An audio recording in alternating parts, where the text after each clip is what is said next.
Minister Nigel Farage. Thank you, Donald, and good evening, everybody. Michael Bloomberg is a significant figure. Michael Bloomberg is a significant figure. He was the mayor of New York from 2002 until 2013. He owns a very big financial news television channel and web service, and he's worth an estimated $50 billion. So he is one of the richest men in the entire world. Politically, he was very much opposed to Brexit, very much opposed to Donald Trump, and I think a year on, he still feels much the same way. But it's his attitude towards London, the city, and Brexit that really interests me. Now, yesterday morning, he was being interviewed by Nick Ferrari on LBC. This is what he had to say. Well, I thought it was not the best thing for the UK. I still don't think it was the best thing for UK. It had nothing to do with the building. We will still have an enormous commitment here in London.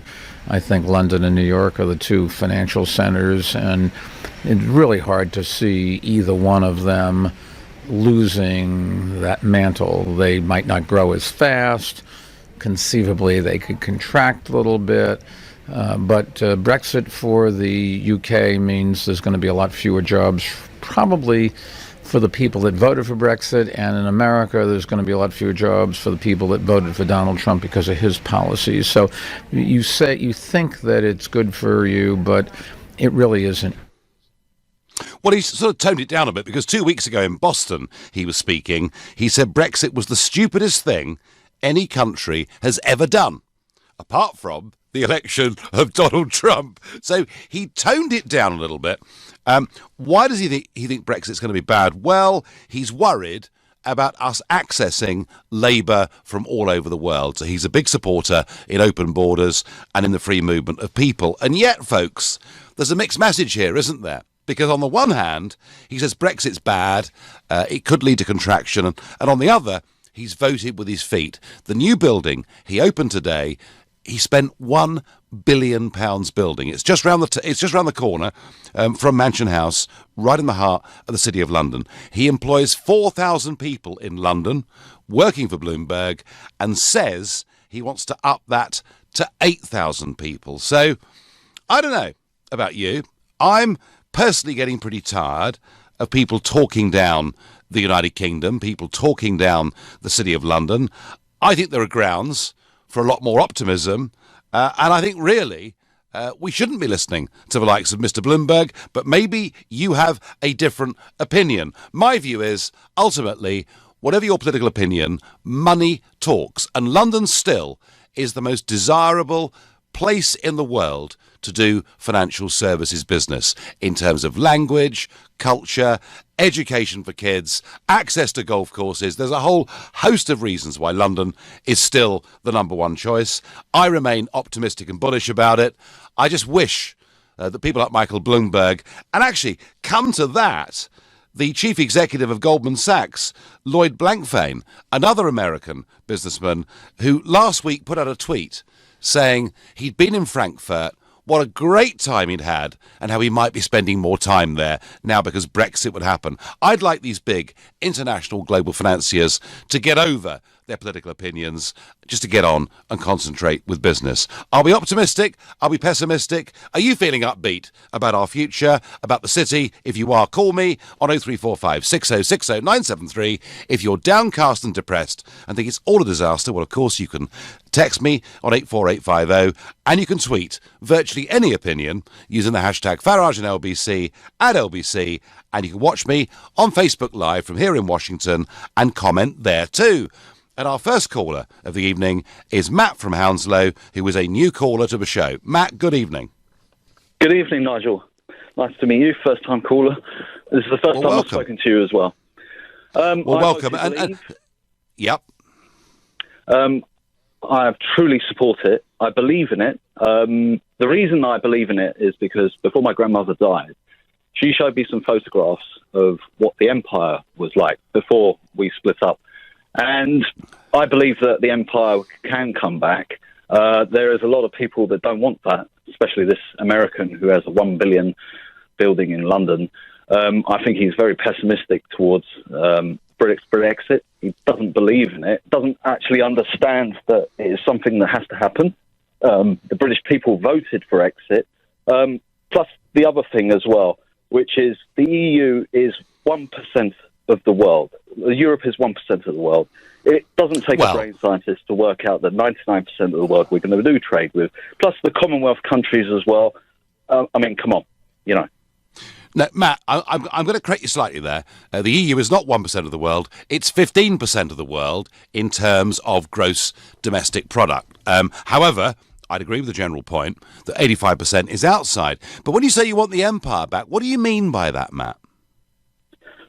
Well, basically for all our Commonwealth countries, plus us, to start doing trade, which we should have done a long, long time ago. I don't understand why we haven't done this. Surely this country would prosper a hell of a lot when you've still got that 85% outside of Europe. I mean... Well, that's always been my view, and I do think the English-speaking peoples of the world do have something in common, in terms of legal systems, contract laws, and much, much else. And the reason, Matt, we haven't done much about it is because as EU members, as part of their customs union, we've been banned from doing so. But that's not to say that the European market isn't important. It's 15% of global GDP, but it is 40% of our export market. So it does matter. But, hey, there's a big new world out there. Matt, I thank you very much indeed.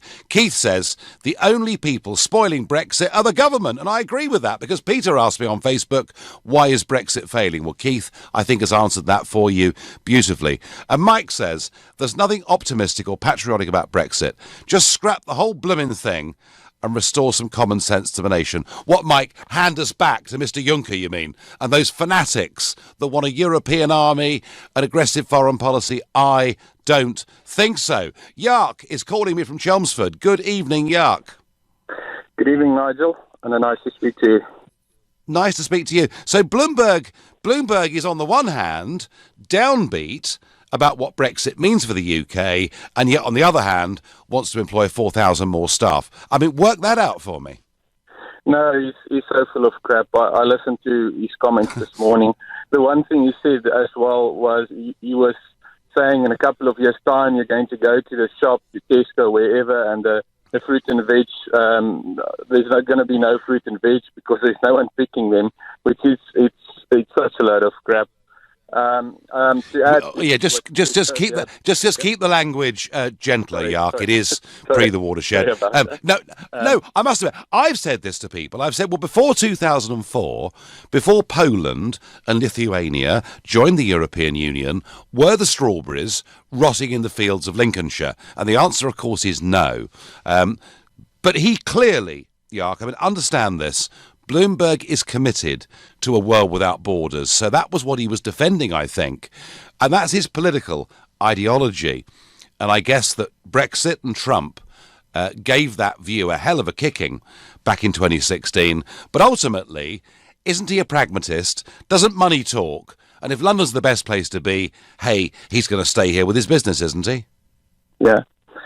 So just to add to that, Nigel, before 2004, I was here after school, as a South African on a 2-year work visa. I was picking strawberries alongside Polish people, and they were on similar type of visas that what we were back then. You will remember back then there were many, a lot more South Africans, Australians, New Zealanders in the UK. There were. When there was a flood of Eastern Europeans into the UK, they stopped those visas. So there are so many options. They are just alluding to, saying that the UK is going to crash. Do you know, Yark, going to be no more in the 80s, there's so many options.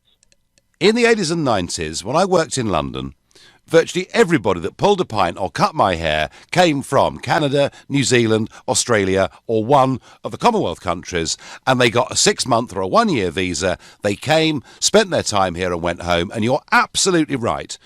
We opened the door unconditionally to Eastern and Central Europe, not just for people to come and work, but indeed to come and settle as well, and then the Commonwealth stopped coming. Yark, you've brought back some memories for me, actually quite good ones, and I thank you. Work permits and visas are one thing, automatic rights to settle are quite another. Steve in Romford is my next caller. Steve, have you had enough of people like Bloomberg talking our country down? Well, he's not really talking the country down. He's got so much money, he can afford to do whatever he wants to do. So it doesn't make any difference at all. The main point is, here is a guy that's employing thousands of people in the UK. Now, he can be realistic to that. You can be as upbeat as you like. You don't employ thousands of people. So therefore, it's you personally. He's employing people. Now, at the end of the day, you're 100% right. He might have bought £1 billion property. That £1 billion property is probably now worth 1.2 billion. So the fact that he's bought the £1 billion property is neither here nor there. He's making money on that.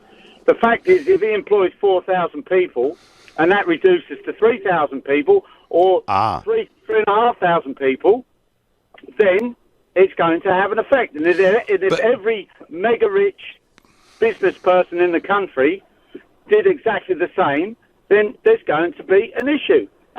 But here's the kicker, Steve. He's saying he's got 4,000 people in that building, but he's looking to increase it to 8,000 people. So on the one hand, his business brain is saying to him, London is still the right place to be. It is still the financial centre of Europe. Whether Brexit puts it up a bit or down a bit, it's going to remain the centre. And yet the other half of his brain, the political, New York Democrat, Hillary supporting brain, keeps saying it's a disaster. Isn't the lesson of this, Steve, that ultimately, whatever businessmen think about politics, in the end, they make decisions based on their pocket? Of course they do, and the facts are is he might want to employ more people, and I hope he does employ more people. Yeah, Nobody knows what Brexit's going to... I mean, the fact is with I bring in product from Europe and from the Far East and from outside other countries as well, and every single product has gone up 15%. Purely because of exchange rate. Well, so what about, Steve, the even bigger depreciation that happened in sterling from 2010 until 2016? How did you cope with that? Well, the facts are is if you take from 2010 to 2016, the exchange rate, if you look at the exchange rate over that period of time, it's better than it is today, and it's better than it was for the last 18 months.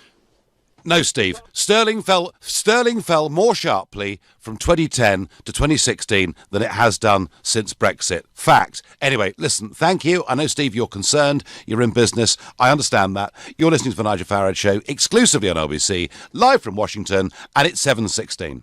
Multi-billionaire and former mayor of New York, Michael Bloomberg, has got me confused, folks, because on the one hand, he says Brexit is the stupidest thing any country has ever done, apart from Trump, of course. He then comes to London, tones it down a bit and says it's not the best thing, and then, moments later, says that his company, Bloomberg, have an enormous commitment to London as he opens a £1 billion sterling brand new building with 4,000 staff and the prospect of employing 4,000 more. I am getting tired and bored with this constant negativity we're getting from the global elites, because we had the same thing from the boss of Goldman Sachs, Lloyd Blankfein, last week, saying maybe his guys would all move out to Frankfurt. Let me tell you something. Deutsche Bank have just taken a long-term 20-year lease in the City of London on a vast amount of office space. If they're doing it, if Bloomberg's doing it, frankly, my view is their political opinions don't matter. In the end, money talks, and I think there's much more to be optimistic about than be pessimistic about. Robin says the worst thing we ever did was join, not to leave. Tom says, give an actual belief in Brexit and I will be optimistic. Well, if only the government gave us some vision. And Helena says Brexit is a farce. Well, you could argue Brexit is a farce regardless which side of the fence you're on, because we're not really cracking on with it. Anderson is calling me from Nottingham and is a new caller. Good evening. Good evening. Hi, Nigel. Brilliant. Glad to speak to you for the first time caller. And don't worry, Nigel, people just don't have a vision yet. Brexit will be a good thing. Just people aren't conditioned yet to have that vision. It will come. Is that because of a lack of leadership coming from the Prime Minister and our senior politicians? Absolutely. They're directionless, they're rudderless, mixed messages, confusion. If I was in a leadership role, that's not the kind of profile I want to be signalling out to. let people follow me over the hill, so to speak. It's just an absolute shambles at the moment. But just coming back to your Mayor Bloomberg thing, he isn't going anywhere. You know, what people got to realise, the City of London itself is actually an independent place inside of the United Kingdom. Even the Queen needs permission to come into the City of London. You know, so he isn't going anywhere. It's got different rules. It's a little mini haven that they go through. So the financial sector isn't going anywhere, I can assure you. No, I think I'd rather agree with that. But Anderson, I want to broaden this out, because whenever we talk about financial services, whether it is, you know, pension funds or insurance or foreign exchange or whatever products it is, we always think, it's the City of London, it's Canary Wharf, it's a little bit of St James's. Actually, there are lots of people, Anderson, employed in Nottingham in financial services, as there are in Cardiff and Edinburgh and York and Bath and wherever you go. And the fact is that financial services is, in terms of employment, Britain's biggest single industry. It employs people absolutely everywhere. And I believe, I mean, having spent 20 years in the commodities business, you know, a small niche part of it, I do believe that the British government taking back control of Britain's biggest industry should give us a huge advantage. So I'm upbeat, I'm optimistic, Anderson. Do you think Theresa May is capable as leader of presenting the kind of vision that we need to hear? No, because she sold it completely upside down, back to front. Obviously, she doesn't know whether she's to remain or she wants to leave. Obviously, she's got a cabinet that's sort of mixed. No, she's actually deluded and confused. What she has to do is look at UK PLC for the benefits that it actually has. And you mentioned Deutsche Bank earlier before. Absolutely right. Yeah. These big corporations aren't going anywhere. And again, it's the corporatocracy, again, the Bloombergs, the Lord Blankfeins, JP Morgan, Jamie Dimon, all that lot. They've just, you know, people have got to do their research and understand these people and what they stand for. If they all do the that, people, sure and all the people... All the people, the voters of Nottingham, said, we don't want telling us how to live our lives. Anderson, I thank you very much indeed for your first-time call to LBC. Stephen says to me on Twitter, I'm very optimistic about Brexit. I think we will thrive after an initial period of readjustment. Let's just be more positive. Bravo, Stephen. I am completely and utterly with you. I've got a caller from Finland. Phil is in Finland. Good evening, Phil. Yeah, good evening, Nigel. Firstly, I mean, I think you've got it a bit wrong a bit confused over what Bloomberg's actually saying. I mean, you said it yourself. I mean, yes, the people he's going to employ within the city are not going to lose their jobs, and certainly not in the short term. But he did say those who generally voted for Brexit, and I think what you read into that is those who are not in the city. Who you could be right. No, you could be right. That's who's he's right, and that's who I'm afraid are going to lose their jobs over the long period. Because I think this is where you and most of our statesmen have got this wrong. We're living in the past. I mean, look at what's happening in China. Look at what's going to happen in India, in all these developing countries. I mean, we're rather like Nigel. I mean, look at Luxembourg. 1% basically of the population of EU, yet it has got the highest per capita. Now, if we want to be in the same situation as that, Phil, hang on. Let's just examine why Luxembourg has done so remarkably well, because it set itself up as a tax haven at the heart of the European Union with extraordinary deals on corporation tax for major multinationals, with tobacco taxes, alcohol taxes, diesel and petrol taxes far lower than all their surrounding neighbours. Phil, Luxembourg have done it despite the European Union by frankly ignoring all the rules. Well, no, I agree, and that's what you could make a very similar analogy to what Britain could end up doing itself. Well, and why not, Phil? And why not, Phil? And why not, Phil? I mean, why? You know, Corbyn says, if Brexit's a disaster, Mrs May will turn the UK into a low-tax, low-regulatory economy. I would argue, Phil, we should be doing that anyway. Well, that's I guess, Nigel, where Remainers and Brexit is totally, on opposite sides of the fence. You know, as far as I'm concerned, the EU works, for all its faults, and it has got many. I would totally agree with that. The institutions need to be, perhaps even root and branch rearranged. But I mean, How? Well, for one reason, Nigel, It's not possible. But it's not possible, Phil. As skillful at oratory as you are, was actually on the right side here. And for the time that we were in Europe, we were fully committed to Europe rather than just dragging our heels all the time. Because quite frankly, I've travelled, as perhaps you have, around most of the world, and there is no one place more stable overall, taking in all factors, than Europe. Anywhere in the world, I challenge you. Yes, you can go to Australia, you can go to Canada, you can go. Sure, loads of places. These small, yes, loads of places. Small in population, Nigel. Just look. So how do you view, Phil? How do you view, Phil? % of the world's population. Where are you coming from? We're going to lose our influence.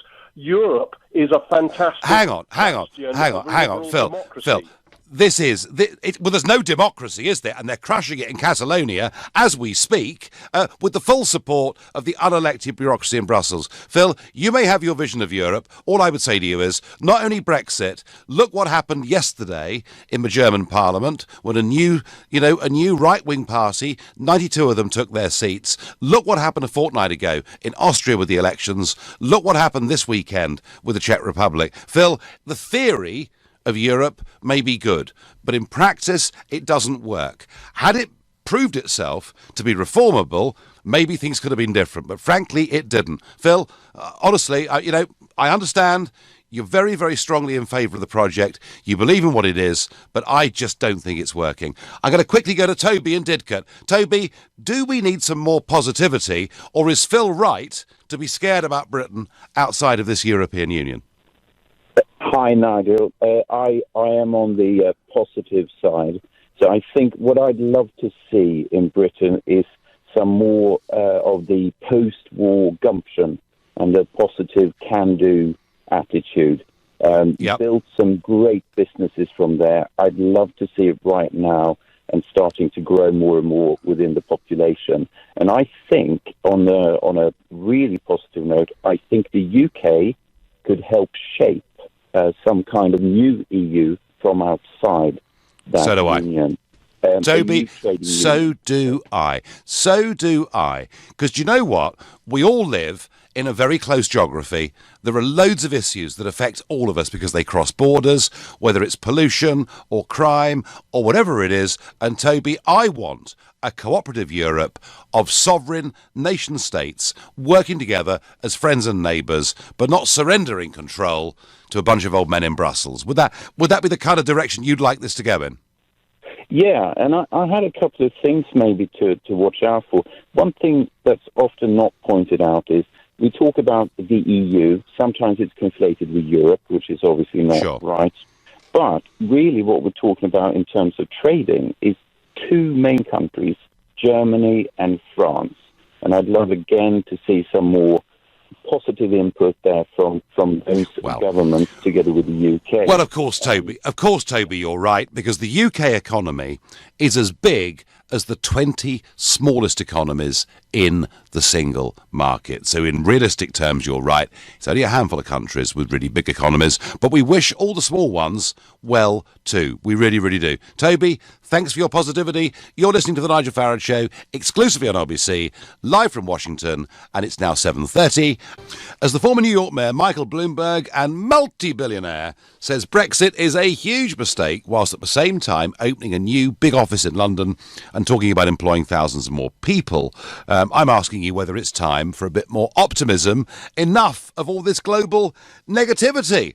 But today, David Davis appeared before a committee in Parliament, and he was asked by Member of Parliament Seema Malhotra if there would be a Commons vote ahead of Brexit. And which point do you envisage Parliament having a vote? As soon as possible thereafter. This Parliament, as soon as possible thereafter. Yeah. As soon as possible thereafter. Yeah. So the vote. The undertaking we've given. Could be after March 2019. Yeah, it could be. Yeah, it could be. It depends when it concludes. I mean, Mr. Barnier, remember, has said he'd like. The vote of our Parliament, the UK Parliament, could be after March 2019. Yes, it could be. Okay. Could be. The thing which to remember, would be and well, it can't come before we have the deal. And what would happen at that point? What would be happening at that point with the European Parliament?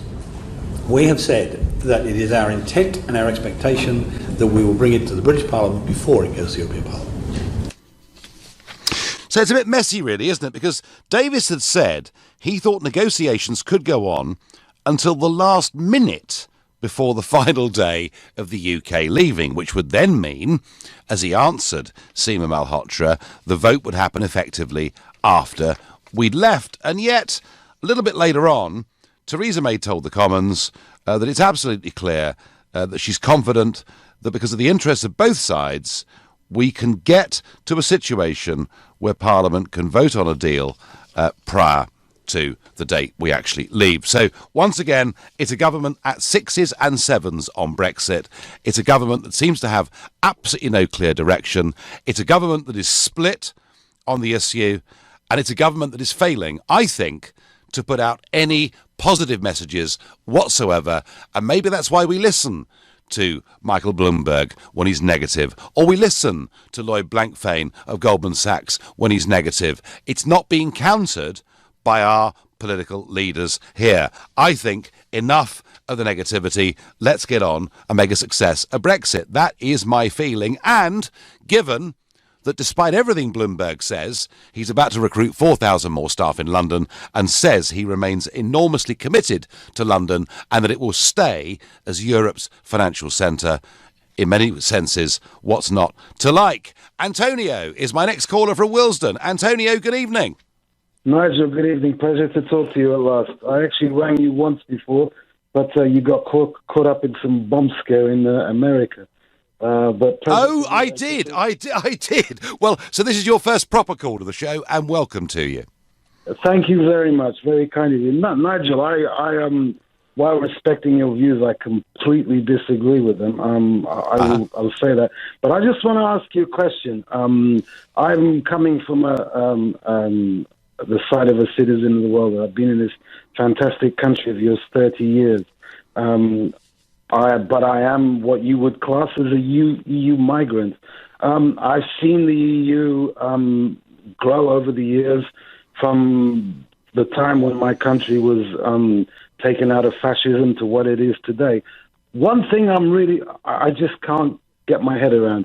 What is positive about Brexit? What is positive about a divorce? I've seen in the last year the pound absolutely tank. This summer, I got 101. I paid 101 pounds. Hang on, Nigel. I paid 101 pounds for 100 euros. The reputation of this nation is Antonio, I'm going to stop you there. Factually, you're wrong in a sense. Has the pound fallen since Brexit? Yes. Did the pound fall far more in the years that preceded Brexit? Yes. So all that you've seen since Brexit is a trend that was in place already. And what's to be positive about with Brexit? Well, do you know what, Antonio? We are going to take back our birthright, our ability in this country to govern ourselves and to do so in a free, open democracy, not to have our laws made somewhere else, not to have our courts overruled. And that's not something you can measure in terms of money, but it is something you can measure, hopefully, in terms of self-confidence and belief in who we are as a nation. I mean, what on earth is wrong with that? Nigel, but you have these things right now. I listened very carefully to everything you said during and after the referendum, and I will say one thing: you were by far not the people I disagreed with the most. But one thing I want to tell you: you have that right now. For example, your arguments on immigration. One thing I have to say to you: I completely agree with those that say when in Rome, do as the Romans did. I had to do it. But one thing about immigration: you got successive governments in the UK, as my governments back home do right now, had the opportunity to veto people coming into this country, to apply the laws of the EU. Why was that an issue? It wasn't done because successive governments in the UK chose not to do it. Well, Antonio, look, the question's quite fundamental, isn't it? Should we in this country, should residents in this country who vote and pay their taxes and are British people, should they have a British passport or an EU one? That is the question. And what Brexiteers said is we want a British passport. And we're very happy for people from the European Union and the rest of the world to come here on work permits, to provide skills that we need. What we're not happy is to have an open door for people who can automatically have the right of settle, because that doesn't simply work. And honestly, Antonio, all we did with Brexit is to say we want to be like normal countries all over the rest of the world. But let me just ask you, in the light of what the Goldman Sachs bosses said and what Bloomberg have said, do you think that their pessimism, certainly their public pessimism, if not their actions, to do with the city and British business, you feel this may all come true, do you? Well, look, I'll say one thing to you, okay? As I stated to you, I absolutely disagree with a lot of things that have been said, and a lot of things that have been said about the EU. It's not perfect by any stretch of the imagination. I will also say one thing. Regardless of the fact that I disagree with the vote, regardless of the fact that someone like me was barred from the vote, even though I'm a UK taxpayer and have been for a hell of a long time, I will say one thing. The vote has happened, okay? Yeah. It has happened. There has been a vote. People have voted, all right, whether I agree with the methods or not, and that should be respected, because if it's not, then we have a deficit of democracy. Do I agree with Lloyd Blankenfheim? Maybe. The honest answer with you is the signs I'm not seeing are maybe not that good, but what I'm saying to you is it's happened. All right, it has happened. It's been voted democratically. So let's get on with it. Yeah, but let's do it. One thing you said before I came on was the government is all over the place. I wholeheartedly agree with you. Yeah, absolutely. No, they really are. Antonio, listen, I thank you for your call. I've got a load more lined up. I must keep cracking on. Chris in Blackheath is my next caller. Chris, should we be upbeat and positive or down and depressed? We can't be upbeat and positive for a lot of reasons. You're one of them. It's the message out there. Let me see, without, I'm not going to be funny this time. I'm just going to be just points up. You're very charismatic, Nigel. The thing is, that first call you had, you said, we bring the empire back. The empire was a bad thing. Don't get me wrong. People at the time liked it. But I did. Hang on, Chris. I did ask him what he meant by the empire, and what he meant was trade with the Commonwealth. So I did drill down on that. And actually, Chris, isn't it remarkable that we're the only country in the world that has a great relationship with its former colonies, and we should celebrate that, surely? Well, let's move on. Now, you said about being optimistic. I'm optimistic that Donald Tusk actually said, Brexit doesn't have to happen. So I'm optimistic about that. I might be the only person in the country who's optimistic about that, but I am. Oh, no. Sir Vince Cable's with you, Chris. Don't worry about that. But politicians failed. You failed. The politicians in this country failed. The politicians in Europe failed. Okay, you failed to find a way around making England look like we are the nasty country. And Nigel, that's something that we've all got to live up to. Our politicians failed us. The EU politicians failed us. Now, on top of that, fueled Brexit, when you was actually leading the actual referendum from your side, because you weren't the leader, but from your side you was leading it. You put up posters of Turkish people coming here in their millions in their droves and things. I know, like that. Absolutely, absolutely. Nigel, what you did, okay, you might have got across the line, but what's happened now is, if we talk in rugby terms, the ball's been held up. The reason being is because the language that you used was emotive. It was immoral. It was wrong. Sometimes, Chris, the truth is really, really difficult for people to face up to. But it's because of that truth that you're seeing results in Austria, the Czech Republic, and right across Europe, because frankly, Mrs. Merkel and her friend Mr. Juncker made a catastrophic mistake with saying anybody that comes across the Mediterranean and sets foot on EU soil can stay regardless of who they are. Most of them would never ever have qualified for refugees. You're listening to the Nigel Farage Show exclusively on LBC, live from Washington, and it's 7:46. I've had enough of American billionaires talking down our country. I think there's a fair bit to be positive about. And when Bloomberg says we've made a terrible mistake and yet at the same time opens a brand new building in the city and says he will employ thousands of people, I believe money talks and there's a lot to be optimistic about. London will stay the financial centre of Europe, whatever happens. So I'm asking you, are you upbeat and positive or are you downcast and negative? Hi Nigel, I get via text. Brexit makes me smile every single day. I am happy, optimistic and upbeat for our global future, says Tina. Nigel, I am being relocated to Frankfurt next month. It's not hot air from my employer, one of the biggest companies in the world. It's set in stone. So, some of us are definitely being moved. It's not all that bad, though. For those trapped in generation rent, it's an opportunity for higher living standards and a better chance of buying a house. Well, actually, that is true. There's an awful lot of people working in London, people under the age of 40, working in London, working incredibly long hours and still cannot even get their feet on the housing ladder. And the fact you're being moved to Frankfurt, do you know what? And it's anonymous, this message. People move back and forth from financial centres all the time. I'm feeling really optimistic about staying in the EU with a few adjustments and a bit of time. I'm sure we will prosper. Really can't wait until this Brexit malarkey is done and dusted. Les, you're living on a different planet, matey. We've had the vote. The war is over. We're leaving. It's just a question of how long it will take and by what method. Caroline says, I'd hire a migrant before a Remainer any day.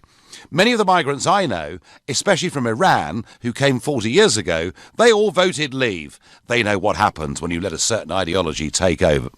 OK. Jamie is my next caller. He's calling from Romford and he's a new caller to the show. Good evening, Jamie.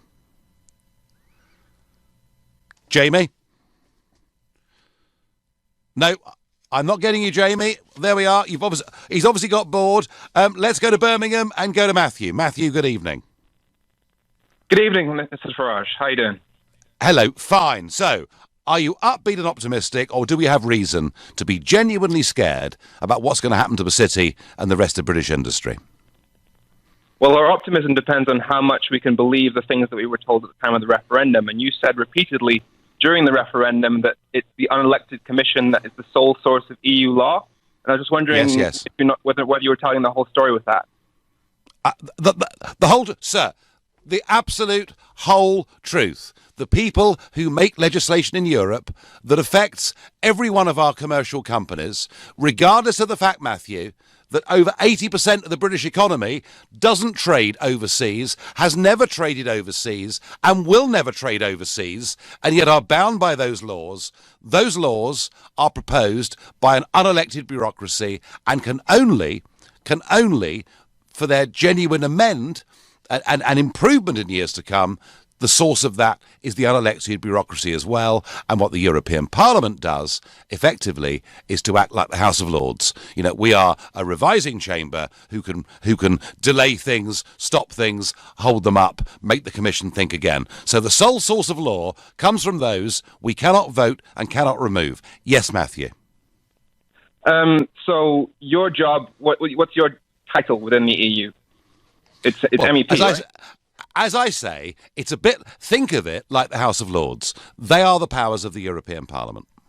So you're an MEP, which means that it's your job to amend, as in produce pieces of law that go into the law that's proposed, reject and approve, or simply reject any proposal by the EU, by the Commission.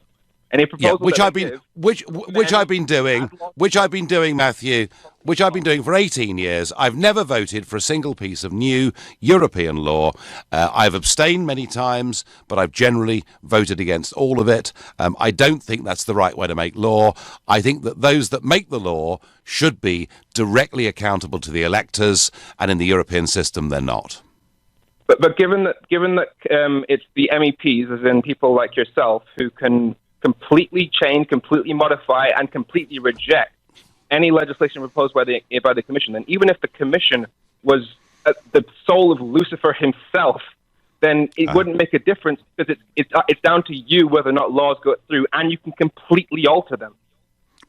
You could. Job. You saying could if the European Parliament wasn't one, acting against the concept of national interest and for the idea of a European, which I believe to be false interest, and secondly, the European Parliament is as integrationist and as expansionist as the Commission itself. But Matthew, that's not our debate this evening. Our debate this evening is, we voted Brexit.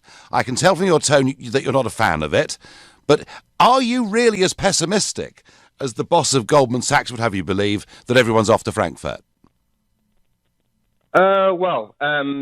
We've been having these negotiations and having this public discourse on the idea that the single market is essentially a free trade deal, that we can have the equivalent or better outside of the single market, whereas in fact it's nothing to do with tariffs, it's more to do with regulation. And you say that regulation causes a problem and that we want to get rid of the bureaucracy of the EU, but in fact the bureaucracy regulations will only go up when we leave the EU, because the whole point of being in the single market is it means you can trade with other countries than the EU as if you were trading like to your neighbour within the UK. The same, Matthew, I understand that. I understand that, Matthew. But what about the 80% of British businesses who have never traded overseas and never will? Why should they be bound by a set of rules designed for international trade? Surely that is nuts. The EU law tends to focus on interstate trade. So and you got to remember the fact that we will regulate anyway. This idea that post-Brexit these businesses will no longer be bound by regulation is a farce, because we will make laws. Most laws are for consumer protection anyway. It would be a bad thing if after Brexit we suddenly just didn't have laws for... Matthew, I'm not proposing a complete laissez-faire, but I am saying that maybe it makes sense for local businesses in Birmingham who are selling car insurance, let's say, not to be bound by a whole series of EU laws that make the cost of running their business more expensive, that tie up the management in time when they could be making more profits and employing more people. Matthew, that's all I'm saying. Look, I'm not pretending Brexit ends it all. I thank you for your call. My last caller this evening is Assad, who was calling from Gants Hill. Assad, good evening. Are there reasons to be cheerful, Assad, or should we be downbeat, depressed and reaching for the bottle? Hi, Nigel. Good evening. Good evening. I mean, I think it's a very difficult question to answer at this point, but I think what we need to do right now is to be honest about, whatever case we put forward. And then the biggest complaint that I have from you, at this point, because I'm talking to you, is, the analogies that you gave, like things like that, becoming a low-rate tax haven, UK can become somehow like Luxembourg, is just like absolutely silly to say. It's just like saying Venezuela can become Qatar because they can sell oil. I mean, you can't compare like this. I've heard you saying... What you can say, Assad, is that you believe in the principle of competition between countries. Competition on tax, competition on regulation. That is my view of the future, as opposed to those who believe in the European Union, who think we should be harmonised, homogenised and perhaps even pasteurised in with our European neighbours. But Nigel, the Luxembourg being successful because they are in EU, which means the businesses can work in EU, can do business in EU, and can avoid tax by being in Luxembourg. They have been. I'm not in favour of that, but at the same time... They have been an exemption. Assad, they've been an exemption. The EU's turned a blind eye whilst they've got on and done their thing. Assad, are you optimistic? Are you bullish or bearish for our future post-Brexit? I think there is nothing to be optimistic on both sides, neither UK or EU. All right, so you think it's bad news and it won't get better, yeah? Yes, it's just like you saying that, I've heard you saying that people do business with people. It's not countries against countries. Yeah, and then absolutely. we don't really need a trade deal with the EU. If that's the case, then why do we need to be out of EU to do trade deals with, as you say, with Commonwealth? Because the EU banned us from doing it. I said I've got to go. You've been listening to the Nigel Farage Show live from Washington, D.C. I'm back tomorrow night at 7. Coming up at 10, it's Ian Collins. But up next, it's Clive Bull. Nigel, thank you.